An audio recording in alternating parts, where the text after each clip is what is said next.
How Yeah. did you how did you get over those? What was the hardest part about the run? The hardest Or part some about the run was the weather. The first week was the hardest for me physically was because it really warm? it was really hot, not warm, it was hot. It was Yeah. around 32, 33 degrees Celsius. November is Even supposed to. starting in north, you I, started. I was starting 40 miles north of Islamabad. So November in Islamabad is pretty good weather. It's Yeah, nice and chilly. Winter is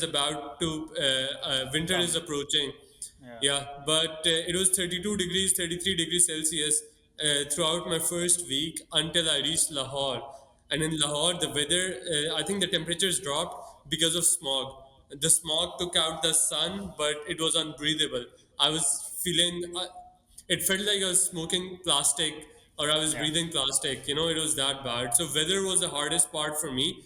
And I knew in my head that if I get to Lahore uninjured, physically fit, I will make it to Karachi because most of these endurance runs, the athletes they quit in the first half, in the first week or so, because the body is not used to it. In the very first week, the body gets traumatized, and then you before you know it, either you have a shin splint or you mess something up. So getting to Lahore until Lahore was the hardest, and I think day three for me was the hardest as well because my stomach was upset. I couldn't eat anything. My body was getting used to eating 6,000 calories a day, so I wasn't able to digest anything. So running on an empty stomach, 50 kilometers. So that was pretty intense. I think there's so many variables from diet to weather to the volume of running you have to do and managing the team. There's so many things like you can't train for everything. And you're not a Yeah, runner like you said. You from what I know you didn't hadn't even run a marathon before you did. Is yeah. that right? I'd never even run a marathon, but what I did was in July, I did a test run for my run across Pakistan. I ran 80 miles in 4 days in Central Park. So I was averaging around 20 miles a day, and I was Wow. trying to, uh, you know, uh, reproduce or recreate the conditions that I'm going to face in Pakistan. So I was running probably half marathon in the morning, 8 miles in the evening. You were sharing the 80 kilometer, 80 mile in Yeah, four yeah. days. So I did a test run. I recreated the sit- so I recreated the conditions I was gonna face in Pakistan. July in the US is pretty hot, especially in New York. So I was running 80 miles across Central Park in 4 days, so essentially 20 miles a day. Subah mein I was running a half marathon, and in the evening I was running 8 to 10 miles. So that was my training for this run, and that was also a test run for fundraising as well. I did a fundraising for my high school, and a very small fundraising, but it gave me an idea of how to actually ask people for money, what kind of excites people, why would people want to give you money. I mean, that's never easy to get yourself rid of your own hard-earned money. So that was a good test run for me, and I think we were able to raise $3,000. My dad was invited to, present that cash to the wing chachas at my high school. So that Hmm. was a very good moment for my family. And in that, my dad realized, okay, he's doing something that could be something big, you know. So I think it was a good way to sell as well, giving them, recreating it for them as well in a smaller way, but perhaps. 100%. So if anybody's planning to do something similar and is having troubles convincing their family, do something smaller first. Yeah, Give yeah, them a trailer of what the actual thing could look like and how cool it is. yeah, for sure, man. One thing that I was looking into this as well, right? In terms of security, because I think that's a big.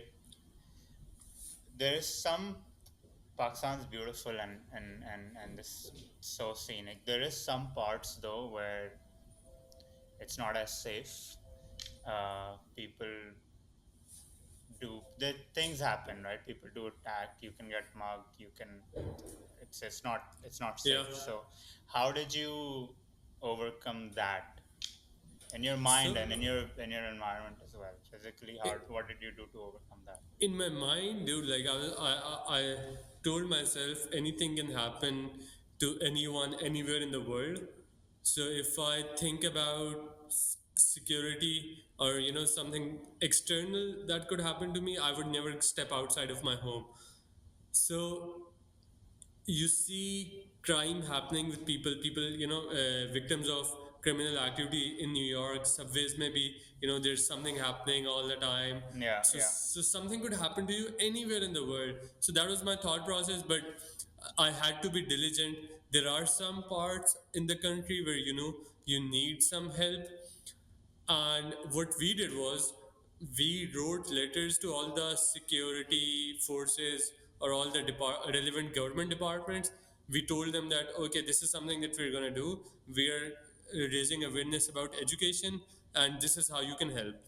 So eventually, what happened was, and Pakistan is very careful when it comes to presenting a global image, and they thought that there's this American dude, he's coming to Pakistan uh, to run across it. So they yeah. so they took extra care of me. So what they did was they spoke to every local or every district police officer, and whenever, for example, I'm crossing through Rawalpindi, so the local police, they give us whatever protection they can. If they have if they have spare resources, they allocate them with us.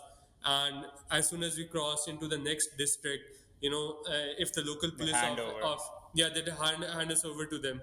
So that was pretty nice for us, and yeah, that's how we did it. And everything was smooth, no hiccups in terms of security. And Everything was smooth. What I would say, that my observation is that the police officers or the police constables, they have the most thankless job in Pakistan. They don't get their weekends off. They can't even retire until they get to at least 55 years of age.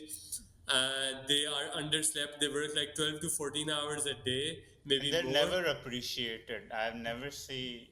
They're never appreciated, and most of them, they're just struggling mentally as well. So that Yeah. was my observation of interacting with so many police officers, or policemen. But overall, I think it was a good experience. We didn't have any hiccups or any security threats or any issues per se. That's amazing. I'm sure throughout that run, you must have obviously at different points sharing with people and people coming across what you're doing. They just can't fathom it, right? It's like, and people don't understand why would someone do something like that, right?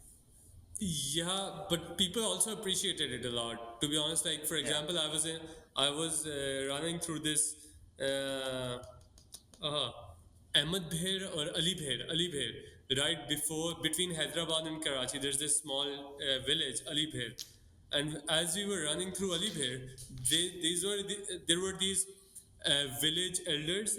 They saw us and they were like, "What's happening?" And we told them that we're running for education, raising awareness, raising funds, and they Yeah. brought all the kids from the village to tell us, to show us, okay, we care about education. There are no schools in the area. These are the kids. They go to school. There's only one primary school, and after fifth grade, these kids, they won't get any education. So they brought all these kids, and we were, a beacon of hope for them, that this guy, in their head, they were like, this guy, he will open a school here, or he will, take our message to whoever he has to take this message, and something will happen. Yeah. So I saw a lot of appreciation for education, and a lot of appreciation for what we were doing, and a lot of hope for people as well. And vice versa. Like, I'm sure having these interactions on a regular basis from time to time, it must have given you fuel as well to keep going on and keep it. It was a source of 1000%. motivation, right? Because it would have been 1000%. otherwise, it would have been very difficult otherwise without that motivation and support. 1000%. So when me and my brother and my father, we were planning the whole thing. So my dad, he wanted us to meet as many schools as many kids on our way. I was like, we will meet, but we can't meet we can't visit three different schools in the same day, because I am still primarily I have to run for 7 hours. I Yeah. have to eat, I have to sleep, I have to do so many things. So this is somewhat of a distraction as well. Hmm. But I told them not to arrange so many schools, and not to have us meet as many people. But my brother, he was adamant that this will help you, and that really charged me. Yeah. Because, That. dude, kids anywhere in the world, they're just so sweet and Yeah. innocent, and you Yeah. know, and it's just so freeing to act like a child as well. 100%. They Yeah. they they just act. They don't think before. They're authentic, right? They haven't come across the horrors of the world, which could Yet. get them to think. Yeah, they just act out of, yeah, just the kindness, and they don't think twice, which is like, it's the most pure soul. Kids are pure, right? Kids are pure, yeah. Yeah. So that's beautiful, man. So as as a personal journey, I'm sure doing something, bro. When I wake up, I pretty much run every day as well, 5K, 10, 20, 15, 30, whatever. But it's not like you get used to it, but the voice is always there, and you always doubt, and you always think of stopping now, 2Ks and 3Ks. And I know as you keep going on, that voice kind of slows down, and then next day it starts again. So how do you overcome that doubt? And I think it would be a takeaway for everyone to apply in different aspects of their life as well, of how they can overcome it, and because the principally it's the same thing, right? Context is different, but Yeah. I think you don't overcome that voice, you just appreciate that it exists, hmm, and just make friends with it.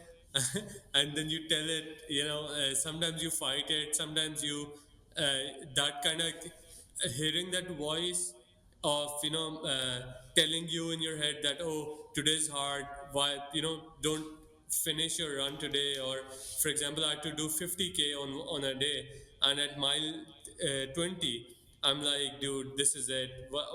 Why don't I pick it up tomorrow? And hmm, if I overcome that, that gives me the mental strength. Okay, I overcame this today. Tomorrow, I think that voice will come. If that comes again, I know how to deal with it.